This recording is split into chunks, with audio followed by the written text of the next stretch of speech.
오늘이 이제 고린도후서 강의 5번째 시간인데 고린도후서 2장 14절부터 지난 시간에 이어서 계속하도록 하겠습니다. 오늘 우리가 공부할 주제는 성경 변개, 성경 변개가 어떻게 일어났는가, 또 그 이유가 무엇인지, 또 구약과 신약의 대조, 그리고 영적 위치, 이 세 가지 주제로 공부를 하도록 하겠습니다. 먼저 이제 고린도후서 2장 14절부터 17절까지의 주제는 그리스도의 승리에 동참한 바울의 감사라고 이제 주제를 우리가 설정할 수가 있습니다. 아마 고린도후서 이제 2장 한번 본문으로 들어가 보도록 하겠습니다. 항상 14절에 항상 우리를 그리스도 안에서 승리하게 하시고 또 어느 곳에서나 우리로 하여금 그분에 관한 지식의 양기를 나타나게 하시는 하나님께 이제 감사하노라.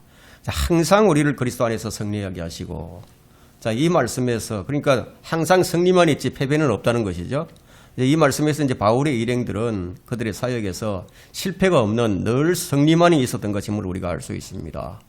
그렇게 승리할 수 있었던 것이 그것이 주의 은혜라는 것이죠. 그래서 그들이 가는 곳이 어디가 되었던지 간에 그곳에서 그분의 향기를 낼 수 있었던 것이 바로 주님의 은혜로 된 것이라고 말씀하고 있는데, 현 세대를 사는 우리들이 본받아야 할 말씀이 아닐 수 없습니다. 그래서 우리가 이 14절은 그리스도인을 위한 성경의 가장 위대한 약속 중에 하나이기 때문에 우리가 반드시 이제 암기를 해야 됩니다. 이 로마서 8장 37절을 한번 펼쳐보십시오. 로마서 8장 37절을 펼쳐보면은 이것과 연관해서 그러나 이 모든 일에서 우리를 사랑하시는 그분으로 말미암아 우리가 이기는 자들보다 더 나으니라.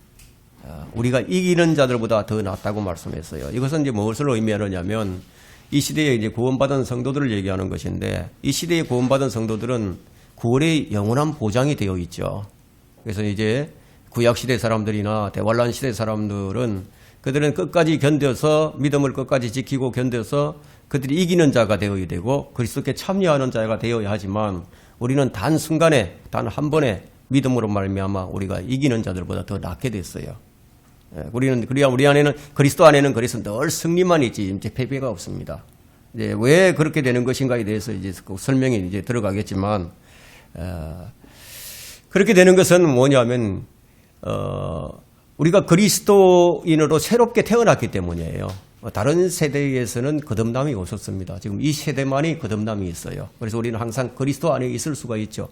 그러나 우리 혼이 내 자신이죠. 내 자신이 육신을 따를 것이냐 성령을 따를 것이냐에 따라서 우리가 그리스도 안에서 일을 할 수도 있고 밖에서도 일을 할 수 있습니다.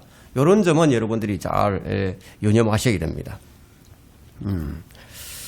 이 승리 약속은 주님께서 이제 모든 상황에서 승리를 주시되 그 승리를 예수 그리스도 안에서 주실 것이라는 점에서 우리가 이제 좀 주의를 해야 된다. 우리의 사역은 모두가 다 그리스도 안에서만 이루어져야 한다는 거죠. 왜냐하면 그리스도 밖에서 이루어지게 되면 패배할 수밖에 없으니까. 그렇게 되려면은 먼저 우리가 마음이 순수해야 됩니다. 먼저 우리가 하고자 하는 그 일의 동기가 순수해야 됩니다. 주님을 기쁘시게 할 수 있는 그런 동기가 아니라면요, 승리를 장담할 수 없어요. 그리스도인이 늘 패배하는 이유는 뭐냐? 마음이 순수하지 못하고 좋은 동기에서 출발하지 못하기 때문이고, 이기심 때문이라는 거죠. 그래서 이제 그리스도 밖에서 일어난 일이기 때문에 우리가 이 승리를 장담하지 못하게 되는데, 승리라는 것은 우리 스스로 힘으로 얻을 수 없어요. 그 이유가 뭐냐면 우리 그리스도인은 주 안에서와 그분의 힘의 능력 안에서 강건해야 하기 때문이라고 이 에베소서 6장 10절에 말씀하고 있습니다. 그래서 우리 그리스도인들은 이제 하나님의 전신 갑옷을 입었죠. 그래서 하나님의 전신 갑옷을 입고 이제 우리 그리스도 안에서 이제 승리가 이제 가능해졌습니다. 왜 우리가 승리를 해야 하느냐면 우리 대적들이 너무 많아요. 우리 대적들이 너무 많고 또 마귀의 술책이 있기 때문에 그들과 대항해서 우리가 이겨야 된다는 거죠. 그래서 우리는 그리스도의 옷으로 이제 하나님의 전신 갑옷을 입고 진리로서 무장을 하지 않으면 우리가 승리를 할 수 없게 됩니다. 자, 우리가 따라서 이제 우리가 순수한 동기로서 그리스도 안에서 하는 사역이라면은 주님께서는 다른 누구도 기뻐할 수 없는 그런 악조건 상황에서도 주님은 생명의 향기를 내는 그 사람으로 인해서 기뻐하시게 될 것이고 또 그 기뻐하시는 그 주님으로 인하여 이 생명의 향기를 내는 또 그 사람은 기뻐해야만 할 상황이 아니더라도 그런 악조건의 상황이라도 기뻐하게 될 수 있다는 거예요. 주님은 우리에게 승리를 주실 뿐만 아니라 우리를 통해 다른 사람들에게 주님을 알리시는 거예요. 우리를 통해서. 그래서 우리가 어떠한 사람이 되어야 할지는 주님께서 우리를 사용하시기 때문에 우리 자신을 늘 점검해 보지 않으면 안 됩니다. 14절에 보시면 또 어느 곳에서나 우리로 하여금 그분에 관한 지식의 향기를 나타내게 하시는 이 말씀대로 우리가 어디를 가든지 예수 그리스도를 이제 크게 말할 수 있어야 하고 또 전도지를 나눠주고 거리 설교도 하고 또 간정도 하고 또 주님에 관한 이런 노래도 부르고 또 주님 누군가를 또 교회로 초대도 하고 이런 걸 해야 된다는 거죠. 여러분에게는 여러분을 사용하실 것이라는 이 주님의 약속이 있습니다. 주님께서 여러분을 사용하신다는 거예요. 그것이 주어진 약속입니다. 그래서 이 14절부터 이제 그 16절에 이제 향기라는 단어가 나오는데요. 한번 보겠습니다. 항상 우리를 그리스도 안에서 승리하게 하시고 또 어느 곳에서나 우리로 하여금 그분에 관한 지식의 향기를 나타내게 하시는 하나님께 이제 감사하노라. 이는 우리가 구원받은 사람들에게나 멸망하는 사람들에게나 하나님 앞에서는 그리스도의 향기이기 때문이라. 정녕 이 사람들에게는 사망에 이르는 사망의 향기이나 저 사람들에게는 생명에 이르는 생명의 향기라. 누가 이런 일들을 원만히 감당하겠느냐. 이제 향기, 여기서 나오는 이 향기는 어떤 사물의 맛만을 이게 말하는 것이 아니라 그냥 냄새를 이제 말하는 것인데, 자, 우리 육신에서 나오는 냄새가 있죠. 우리 육신에서, 우리 몸에서 나는 그런 이제 냄새가 있는데, 우리 입김이나 침, 아니면 이제 변, 소변, 여러 가지 있죠. 콧물, 깃밥, 고름, 이런 것들로 인해서 악취를 풍기죠. 우리 육신은. 자, 이것들은 성령의 일들이 아니라는 거예요. 이런 것들은 육신의 일들은 성령의 일이 아니다. 로마서 8장 5절에는 육신을 따르면 육신의 일들을 생각하게 되어 있습니다. 성령을 따를 때만이 성령에 관한 일들을 생각을 하게 되는 거예요. 내가 지금 어떤 생각을 하고 있느냐에 따라서 내가 성령의 생각을 하고 있는지 육신의 생각을 하고 있는지 알 수가 있다는 겁니다. 그래서 여기서 이제 바울이 하나님 앞에서의 그리스도의 향기라고 말을 하고 있을 때 자연 상태에 있는 우리에 관해서 말하는 것이 아니라는 거예요. 그래서 갈라디아서 5장 16절이나 17절에 보게 되면 육신의 정욕이라는 게 나와요. 육신의 정욕. 그래서 이 갈라디아서 5장 17절에는 육신과 성령이 서로 반목해서 우리가 하고자 하는 일을 하지 못하게 가로막는다고 하고 있거든요. 육신은 항상 성령의 일을 대적을 합니다. 그래서 우리가 육신을 죽이지 않으면 안 되는 거예요. 날마다 우리가 죽여야 할 이유가 뭐냐. 우리가 성령을 따르기 위해서 우리 날마다 우리 자신을 죽여야 된다는 겁니다. 우리가 이제 신분상으로 볼 때, 우리 신분상으로 볼 때는 우리는 그리스도 안에 있다는 거죠. 신분상으로. 위치적으로 볼 때 그렇게 있다는 거예요. 자, 하나님께서 십자가에서 제물이 되신 그리스도를 받아주셨어요. 우리를 이렇게 하기 위해서, 우리가 항상 그리스도 안에 있기 위해서. 여러분, 이사야 53장 10절 한번 펼쳐보십시오.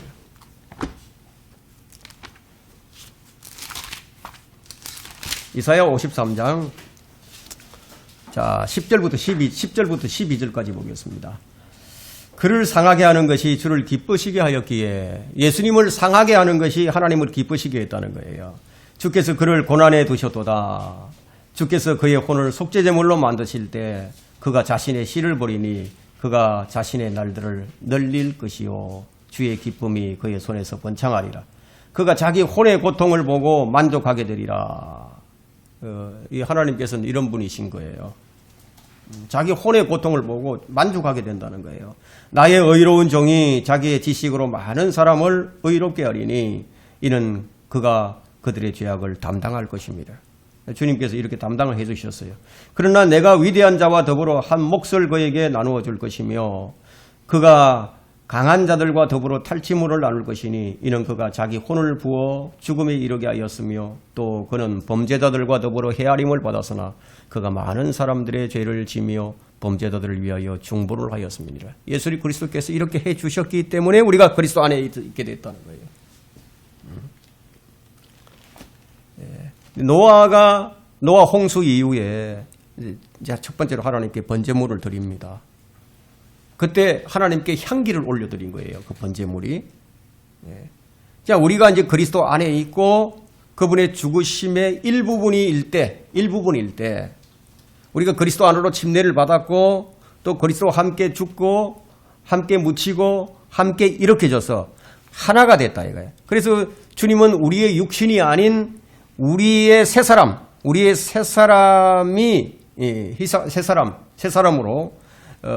이 그리스도의 희생제가 내는 향기를 흠양하시는 거라는 거예요.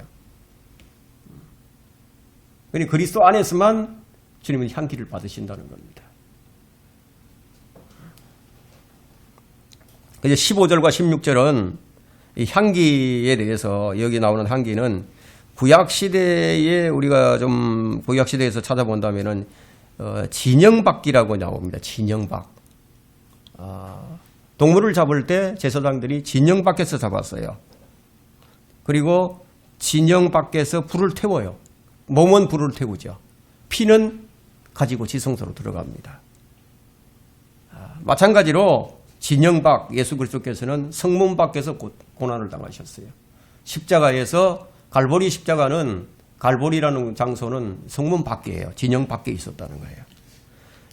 그래서 여기서 이제 구약시대의 진영 밖에서 태우는 동물의 희생제를 지금 언급하고 있는 겁니다.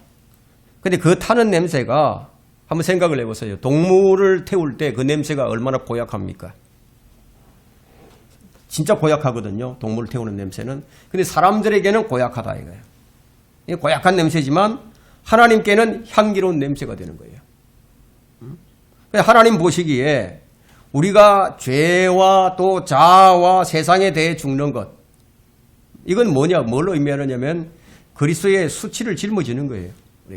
그래서 우리도 그의 수치를 짊어지고 진영 밖에 있는 그에게로 나아가자 이렇게 말합니다. 히브리서 13장 13절에서 우리가 우리의 죄와 자아와 세상에 대해서 죽는 것이 주님을 기쁘시게 해드리는 거라는 거예요. 하지만 세상의 콧구멍들이 막기에는 악취라고 할 수 있죠. 이것은. 그래서 그들이 이제 말을 할 때는 이게 사망의 향기가 되는 거예요. 그들에게는 사망의 향기가 된다. 그리스도 밖에 있는 사람들에게는 사망의 향기가 되어버린다. 이거. 우리가 그리스도 안에서 하나님 앞에서나 또 우리 성도들 앞에서나 다 우리가 이제 생명의 향기가 되게 되는 것은 뭐냐? 우리가 세상의 생활 방식에서 죽어 있기 때문이에요. 그러나 구원받은 우리에게는 하나님 앞에서는 그리스도가 생명의 향기가 됩니다. 그리스도가 생명의 향기. 우리가 아닌 그리스도가 생명의 향기가 된다 이거예요. 왜냐하면 우리의 생명이 그리스도의 것이기 때문이라고. 골로새서 3장 4절에 우리의 생명이 그리스도이기 때문이라고 말씀하고 있죠. 참 이제 이런 부분들은 우리가 이성으로 이해하기 어렵습니다. 하나님의 영이 아니고서는 이런 깨달을 수가 없어요. 여러분들이 이 점을 깨닫고 있다면은 참 감사하게 됩니다. 하나님의 영으로 이걸 깨닫고 있는 것이기 때문에. 이제 이 본문의 향기는 훨씬 더 실제적이고 또 교리적이에요. 우리가 옳게 행하고 죄를 거슬러서 싸우며 주님을 다른 이들에게 증거할 때 우리는 주님께 향기가 되고요. 주님은 우리에게 좋은 냄새를 맡으시는 거예요. 그런가 하면은 주님은 실로 우리를 많이 자랑하십니다. 또 자랑하시는 반면 우리는 주님을 더 자랑해야 되는데, 주님이 우리를 자랑하시면 우리도 주님을 자랑해야 되는데, 근데 우리는 때때로 주님을 조금만 자랑하는 것은 참으로 이상한 일이 아닐 수 없죠. 심지어 자랑도 하지 않아요. 여러분, 솔로몬의 노래에 보면은 신랑이 신부에 대해서 자랑하는 부분을 나오거든요. 여러분 그거 읽어보셨죠? 거기서 주님은 신부가 얼마나 아름다운지를 말을 하고 있어요. 노래로서 말씀하고 있다 이거예요. 주님께서는 우리가 아름답다는 식으로 우리를 자랑을 하시는 거예요. 그럼 여러분은 이런 구절을 대할 때, 자, 주님이 여러분을 자랑하는 그것 때문에 좀 쩔쩔매는 구석이 없습니까?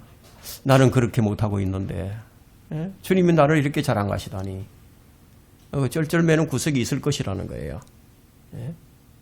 아마 여러분 자신을 돌아보면 주님을 자랑하기보다는 내 자신을 사랑하고 내 자신을 자랑하고 살지 않느냐. 이 그리스도인이 밖으로 나가 주님을 위해 뭔가를 하게 될 때 그것은 주님께서 향기롭게 여기신다는 거예요. 여러분, 나중에 이제 하늘나라에 가게 되면은 우리가 한 일들 중에서 주님께서 참으로 즐거워하신 그것도 유일하게 선한 일이 우리가 전한 몇몇 일들이었음을 알게 될지도 몰라요. 아마도 그 외에 나머지는 좀 좋다, 잘했다, 이 정도이겠지만은, 아니면 뭐 평균을 유지한다거나 뭐 그쯤 되겠죠. 향기를 내는 거 참으로 기뻐하시는 것이라는 겁니다. 주님 앞에서 내는 향기일 뿐 아니라 또 그렇다고 해서 우리가 반드시 뭐 좋은 향기를, 모두에게 좋은 향기를 내야 된다, 뭐 그런 뜻은 아닙니다. 다만 우리는 이제 우리가 내는 향기가 다른 형제들이나 자매들에게 악취가 되지 않도록 주의해야 됩니다. 네, 그런 사람들 많죠. 그리스도인들 가운데에는 형제 자매들에게 정말 악취를 내는 사람들이 있어요. 그래서 그런 사람들은 항상 많은 문제를 일으키고, 저 사람하고는 뭐 같이 있고 싶지 않다, 뭐 이렇게 생각하는 사람들이 꽤 많이 있거든요. 저 사람하고 내가 밥도 같이 먹고 싶지 않다, 이런 사람도 있어요.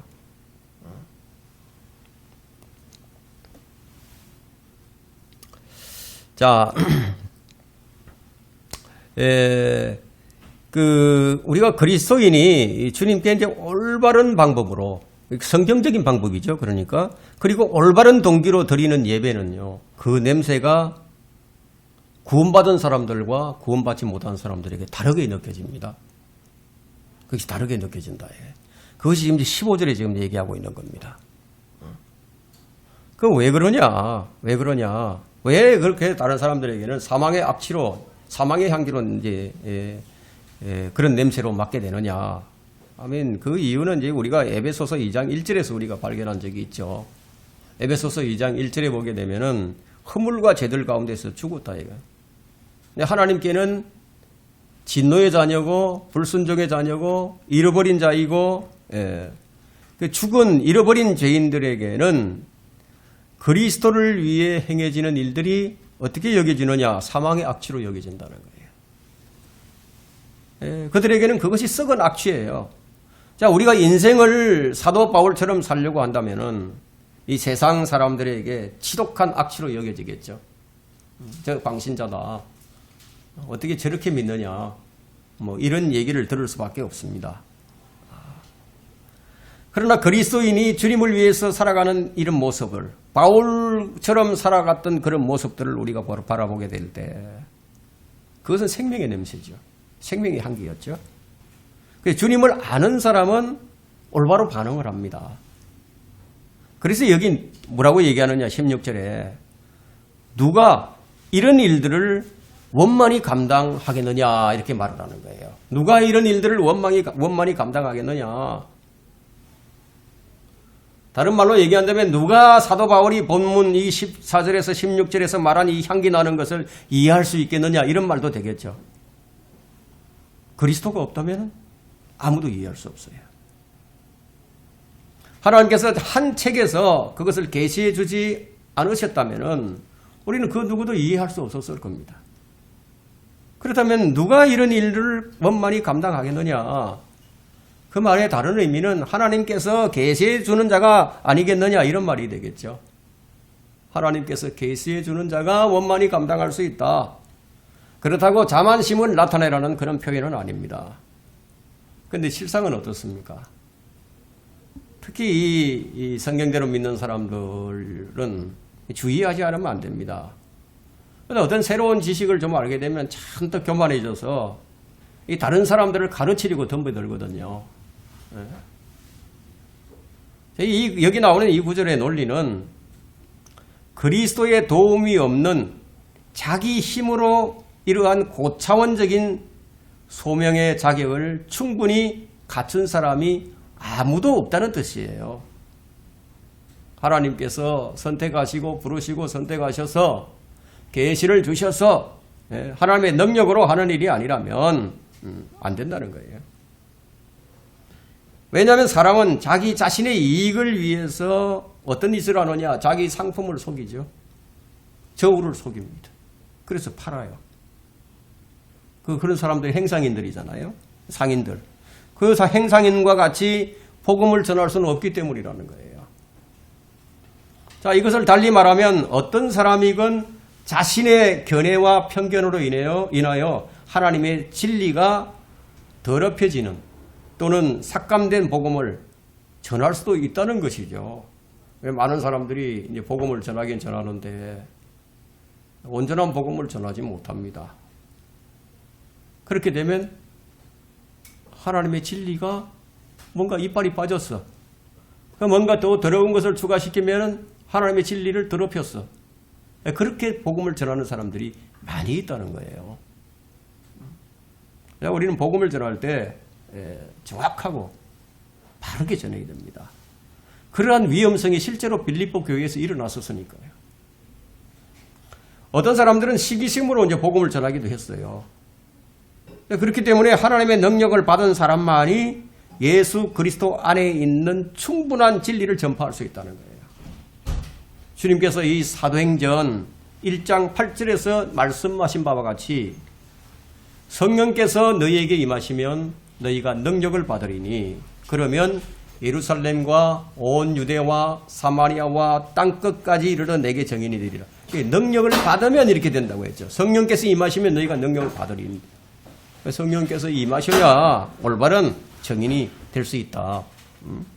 자, 이 말씀을 보면 이제 복음을 전하는 자들이 어떤 자들이어야 하는지를 우리가 알 수 있는 거예요. 그냥 무턱대고도 막 나가서 그냥 아무거나 그냥 얘기한다고. 어제 우리 보셨죠? 복음도 아닌 것을 전하고 있잖아요. 이런 사람들이 많다는 거예요. 성령께서 임하시어 능력을 받은 자들이 그리스도에 관한 지식의 향기를 낼 수 있다는 거예요. 그 생명의 향기를 전하는데 원만히 감당할 수 있다는 말입니다. 왜 이런 말씀을 여기 기록하셨는가 하면은 우리가 갈라디아서 1장을 보게 되면 그 이유를 우리가 확인할 수 있어요. 바울 당시에 복음을 혼잡게 하는 자들이 있었어요. 그리스도의 영광스러운 복음을 변개시키는 자들이 있었단 말이에요. 다른 복음을 전하는 자들. 그래서 갈라디아서 1장 6절에서 8절을 보면 다른 복음을 전하는 자들은 저주를 받을 것이라고 말하고 있는 거예요.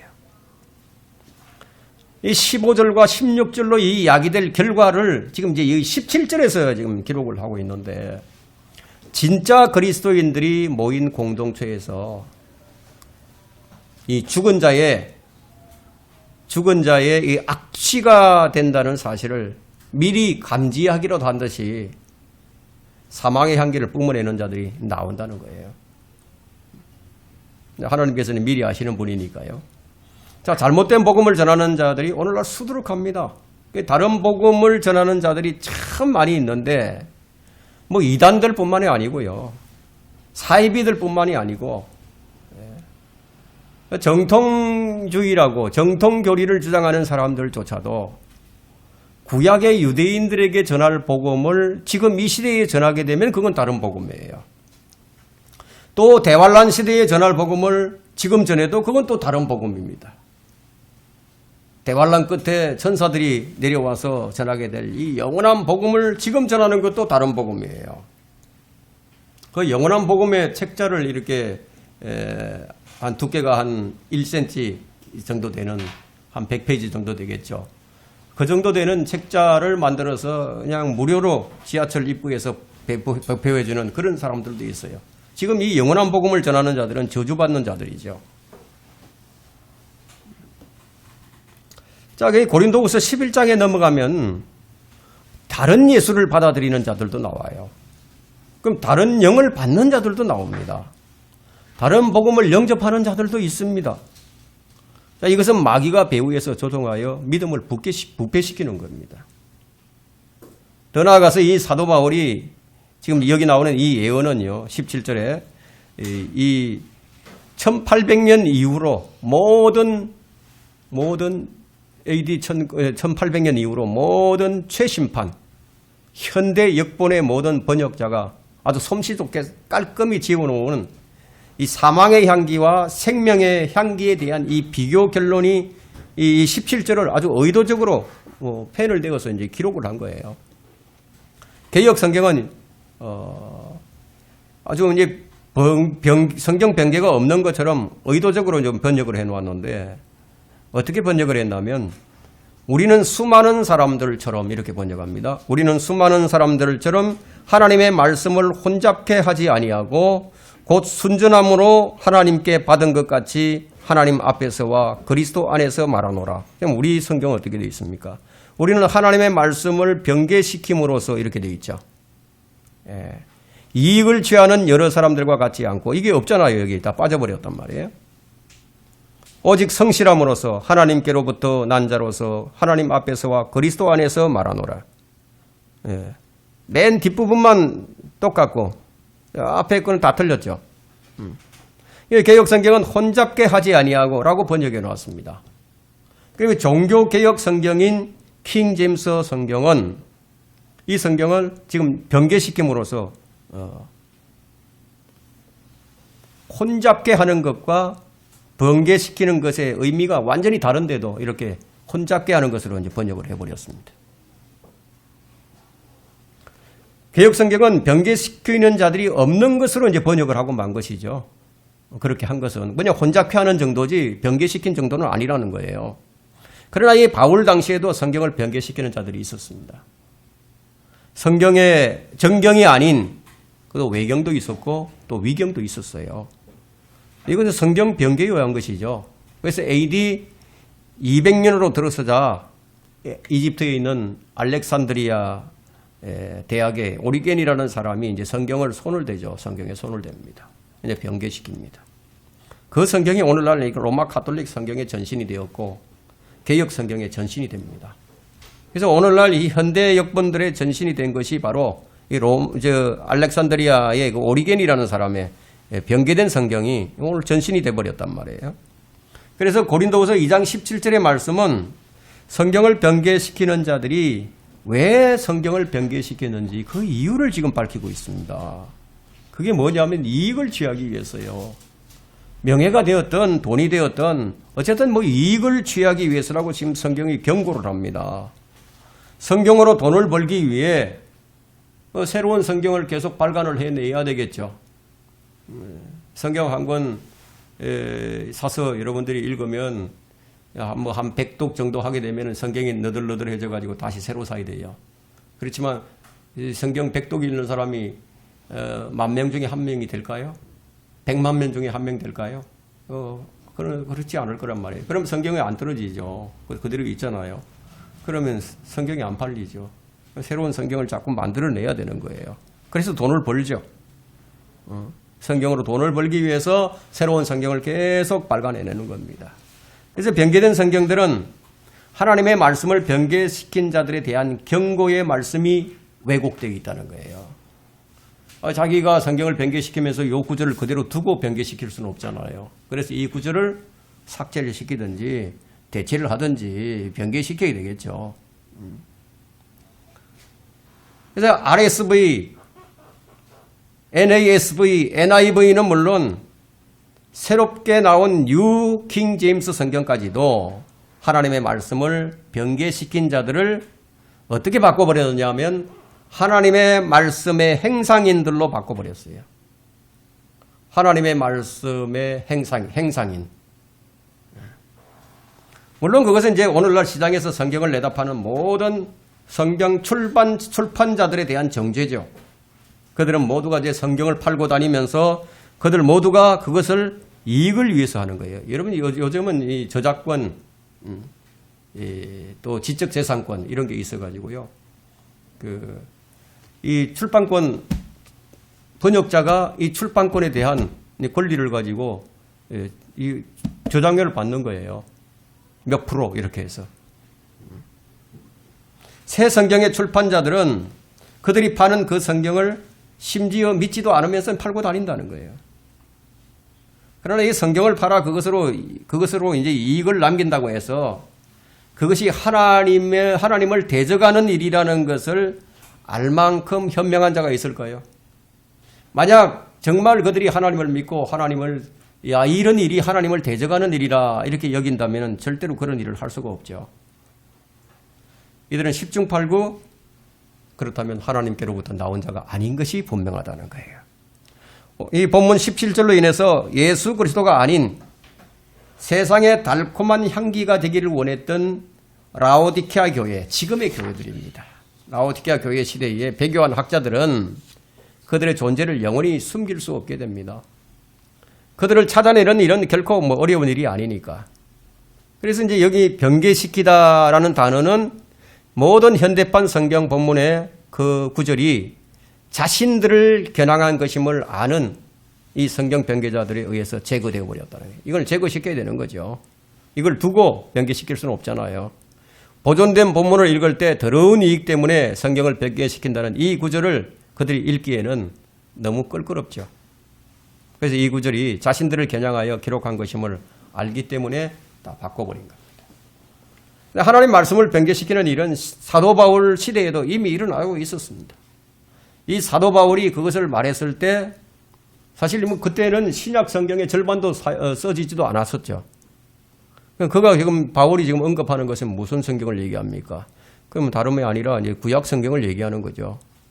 최초의 성경 변개는 구약 정경에 외경을 갖다 붙이는 것이었어요. 외경.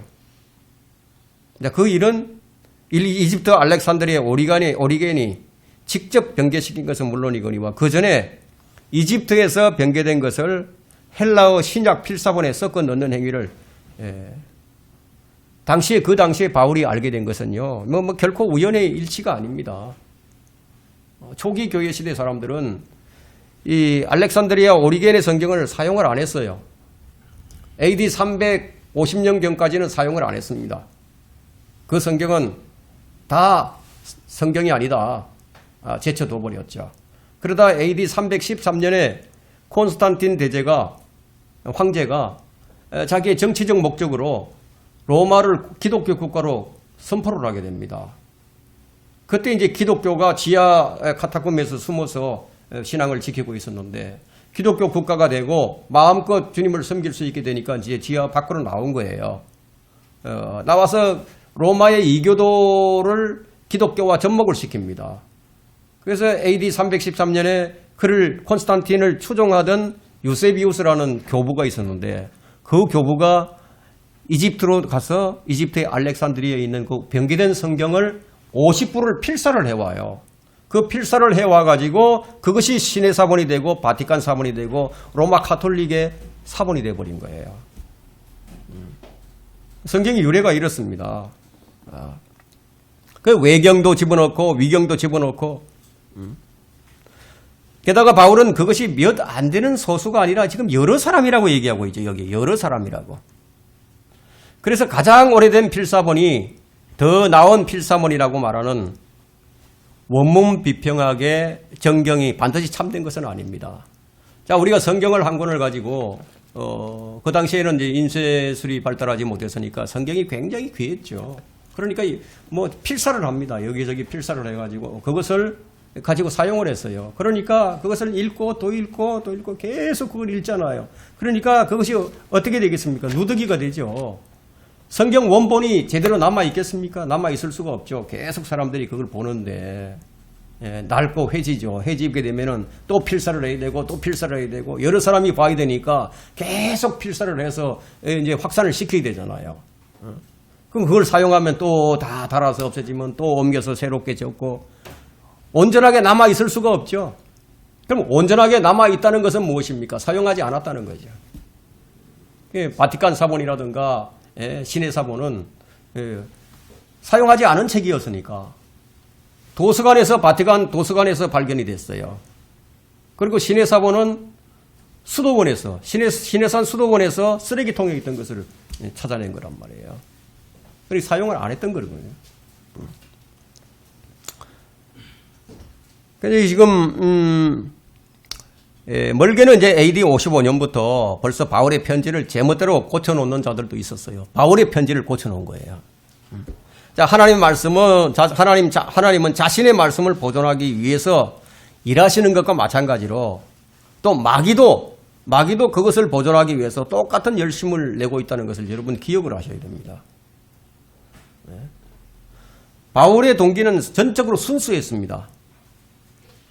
그러나 주님이 주신 책임을 맡은 사람으로서 복음을 전파했죠. 언제나 하나님의 임재하심을 의식했어요. 바울의 이 서신을 보게 되면은 성령의 명령을 받아서 성령님의 명령을 받아서 이제 움직인 사실을 우리가 발견할 수 있죠. 늘 성령님의 임재하심을 의식했고 또 다른 사람들에게 그것을 의식하도록 격려를 했습니다. 우리가 이 신앙생활을 할 때 주님께서 나와 함께 하신다는 거 이건 우리가 의식을 하고 살아야 돼요.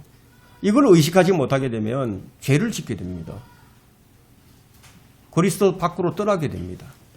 아주 중요한 부분이거든요. 그럼 바울은 너무도 그리스도와 밀접하게 연합이 되어 있었기 때문에 늘 성령으로 충만해 있었어요. 그래서 자기에게 위탁된 이 메시지를 그것의 메시지에다가 어떤 것을 섞는다는 것은요, 그건 도저히 용납할 수 없는 일이었죠. 바울은 지금 여기 이제 2장 17절 마지막 절에서 그리스도인의 이 자세를 지금 얘기하는 거거든요. 우리가 향기인데, 향기를 내는 사람인데, 자, 오직 성실함으로써 또 하나님께로부터 난 자로서 하나님 앞에서와 그리스도 안에서 말하노라. 우리가 이런 사람이 꼭 되셔야 할 것입니다. 오늘 여기까지 하겠습니다.